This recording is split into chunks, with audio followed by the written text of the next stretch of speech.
Former President Trump now indicted, the first former U.S. president to face a criminal charge. Good evening at 11 o'clock. I'm Sade Bitterin-Wong. And I'm Bill Ritter. Lots of big developments on this historic day. Here's what's new at 11 o'clock. The former president's team says they are planning to surrender to officials on Tuesday in Lower Manhattan and find out the exact charges against him. We haven't seen Mr. Trump in public since this past weekend. We learned tonight his legal team found out about the indictment just minutes before the rest of the world. Eyewitness News reporter Jim Dolan has the latest on the indictment and what we can expect when the former president arrives at court. Eyewitness News reporter Josh Einiger has a look at the enormous security steps that will be taken throughout New York City for what will likely be a huge spectacle. And Stefan Kim with reaction, including from some of the key players in this case. And Mike Marza speaking to former prosecutors in the DA's office about what's next. Our team of reporters spread out covering every angle of the story. We begin with Eyewitness News reporter Jim Dolan live in Lower Manhattan. Jim? Sade, sex and lies, porn stars and hush money. Donald Trump was indicted today in connection with a tawdry hotel room romp and payments he made to keep it all quiet. Mr. Trump denies it all and calls it a witch hunt. But next week, he is scheduled to surrender and face charges here in New York. Former President Donald J. Trump today became the first former president ever charged in a criminal case, part of a tawdry sex scandal that involved a porn star and threatened his 2016 presidential campaign. Trump says it's all part of a Democratic witch hunt. From the beginning, it's been one witch hunt and phony investigation after another. Manhattan District Attorney Alvin Bragg left his office today after making history with the indictment. The charge, or charges, still under seal, stem from payments the former president made through his fixer Michael Cohen to porn star Stormy Daniels. Ms. Daniels claims the money was paid to her in the closing days of the 2016 presidential campaign to buy her silence about a sexual liaison between her and the former president. Mr. Trump denies the two had sex, but acknowledges the payments. For a while, the former president denied knowing anything about the matter. Did you know about the $130,000 payment to Stormy Daniels? Now that the indictment has come down, the next steps are legal formalities. Sometime next week, the former president will surrender to the district attorney's office in Manhattan. He'll have to sit for a booking photo, what's often called a mugshot. He'll be fingerprinted and give the court a DNA sample, and he will be arraigned before a judge, and there a trial date will be set. In a statement today, Trump's reaction was about what you'd expect. This is political persecution and election interference at the highest level in history, he said. The radical left Democrats have been engaged in a witch hunt to destroy the Make America Great Again movement. It's absolutely unprecedented. Shauna Lloyd is a lawyer, and she says the case is so extraordinary, there's no way to predict how it will unfold. Will a plea deal be offered? Those are all things that we don't know yet. And so once we know those, then we'll have a little bit more information as to how this is really going to end. Bragg released a statement today saying, "This evening, we contacted Mr. Trump's attorney to coordinate his surrender to the Manhattan District Attorney's office for arraignment on a Supreme Court indictment, which remains under seal." His supporters view it kind of the same way they viewed everything: political, political, political. Because we don't yet know what the charges are against Mr. Trump, we don't yet know what the penalty is that he could face if he's convicted of those charges, but there could well be significant jail time associated with them. Reporting live from Lower Manhattan, Jim Dolan, Channel 7 Eyewitness News. Jim, thank you. We also learned today that the Manhattan DA is looking into a $150,000 payment made by Donald Trump to Playboy model Karen McDougal.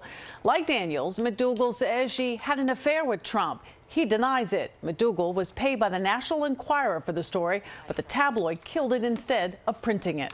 Meanwhile, security tonight already getting set up for when the former president returns next week to surrender and be arraigned. Security will be a huge undertaking and involve the Secret Service, the NYPD, and courthouse guards. Talk about quite a scene. Eyewitness News reporter Josh Einiger live at Trump Tower with that part of our coverage. Josh?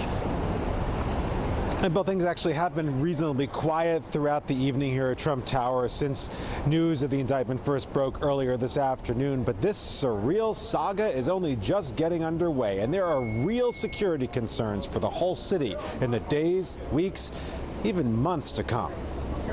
The spectacle everyone expected at Trump Tower was slow to materialize tonight. Many camera crews and a handful of the former president's supporters. But it's early, and already the experts have run out of ways to say the word unprecedented. They don't have a playbook that they're going to be able to pull out and go, oh, ex-president indicted. We're going to do A, B, C, and D. This is going to be something completely new. Rich Frankel is an ABC News contributor who spent a career in federal and state law enforcement, and even he has no clue how things will play out in Manhattan from the minute the former president surrenders for his arraignment, likely next week, to his likely release on his own recognizance, to life around Trump Tower while he sits through a trial, amid the potential for mass protests and even attacks by his supporters on the courts downtown. This is going to cause a logistical nightmare, though, I think, for the city, because of the protests and because Secret Service is going to really have to keep him protected. I'm sure the FBI is working on, any threats. They're going to be looking at all the intelligence that's coming in, both against the president, for the president, and threatening everyone else. The former president himself on social media has warned of potential death and destruction if charged. And Manhattan DA Alvin Bragg already received a death threat saying, "Alvin, I'm going to kill you," along with a white powder later deemed harmless. And all that was before a grand jury voted to indict. Now it's up to the NYPD to maintain order and safety throughout the city. They already installed blast protection around Trump Tower on Fifth Avenue. And late today, the entire department received this message, ordering all 35,000 officers to show up for work in uniform and to be prepared for deployment as of 7 a.m. tomorrow.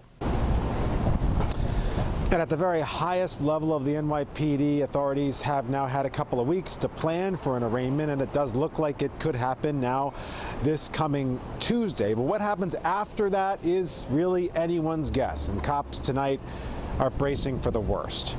We're live in Midtown tonight. Josh Einiger, Channel 7, Eyewitness News. Josh, thank you. Well, as news spread that the former president had been indicted, a small group of people gathered on a bridge near his Mar-a-Lago residence in Florida to show their support. They held flags and signs as some people in passing cars shouted and honked. Some Trump supporters said they were blindsided by the news. Palm Beach police were on hand to make sure things remained peaceful. The hush money payments to porn star Stormy Daniels, that's what's behind today's historic indictment of former President Trump. And it was Mr. Trump's former fixer, Michael Cohen, who testified on behalf of the prosecution as being the go-between for Trump and Ms. Daniels. So what are the porn star and the former president's former fixer saying tonight? Here's Eyewitness News reporter Stefan Kim. New Yorkers aren't exactly known to be shy. At the Staten Island ferry terminal tonight, during the evening commute, after news broke of former President Trump's indictment, opinions were as easy to find as commuters. He's a thief, he's crooked, he's a fraud. The past always comes back to haunt you. He shouldn't have done it. Not exactly nuanced opinions, but others were a bit more mixed. He's clearly done a lot of illegal things, so it's good to get charged with something. This one in particular, I don't know, it's certainly not his most important crimes. Meanwhile, the two key central figures in this investigation also reacting tonight, and like many New Yorkers here, they also have a lot to say. The former president's former attorney and fixer, Michael Cohen. The information provided was more than enough for the grand jury to come back with a determination for an indictment. Oh, by the way, for Donald, since we're talking about convicted felons, see you on Tuesday, pal. And then there's adult film star Stormy Daniels. The indictment of Donald Trump is no cause for joy. The hard work and conscientiousness of the grand jurors must be respected. Now let truth and justice prevail. No one is above the law. Followed by a tweet adding, "Thank you to everyone for your support and love. I have so many messages coming in that I can't respond. Also, don't want to spill my champagne." While plenty will disagree, at least here in Lower Manhattan, she is far from alone. I am glad that they finally got Donald Trump indicted. I feel like it is not a good example to the youth if we allow a person like him or anyone else to get away with lying, cheating, and stealing. So I think it's very, very important that we go through the justice process. In Lower Manhattan, Stefan Kim, Channel 7, Eyewitness News. Today's actions by the grand jury really only the beginning for what could be a long, drawn-out process. No one really knows how this will end, but it has taken years to get here. Eyewitness News reporter Mike Marza takes a look at what we can expect going forward. For the first time, we expect to hear the details of the indictment when former President Trump is arraigned in Lower Manhattan. I'm hearing that this is a 34-count indictment, and I think it's going to be what's called a speaking indictment or a talking indictment, where it's not just the bare bones of the charges. Former Manhattan Chief Assistant District Attorney Karen Friedman Agnifilo explains Manhattan DA Alvin Bragg will get his first public opportunity to try to justify why he brought the case. There's great need here to explain these charges publicly.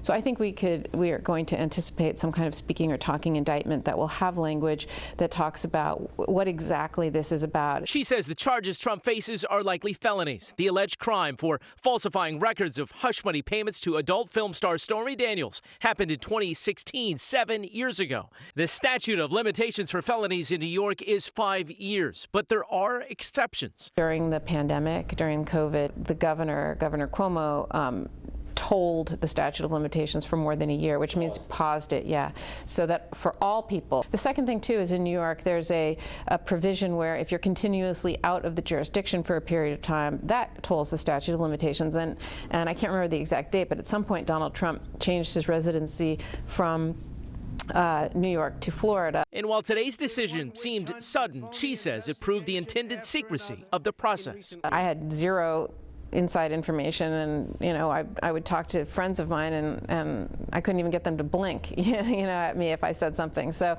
they were locked down, and appropriately so. Unfair. The former president now enters a new phase where his words could have significant consequences. Anything he says can be used against him in a court of law, right? I would tell him to not talk about it and not talk about the facts of the case. That would be my recommendation. And it could take months before this case actually makes it to trial, which could put all of this right in the middle of the presidential campaign next year. In the newsroom, Mike Marza, Channel 7 Eyewitness News. Among the other reaction tonight, former Vice President Mike Pence. He called Mr. Trump's indictment an outrage in an interview with CNN.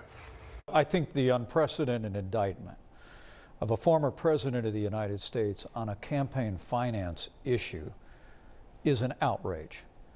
And it appears to millions of Americans to be nothing more than a political prosecution that's driven by a prosecutor who literally ran for office on the pledge to indict the former president.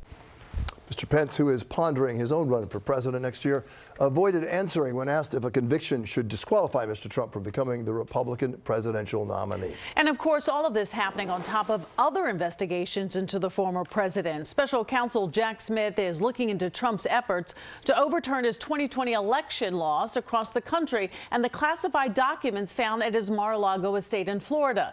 And the Fulton County, Georgia DA is also leading a state criminal probe into Trump's efforts following the 2020 election.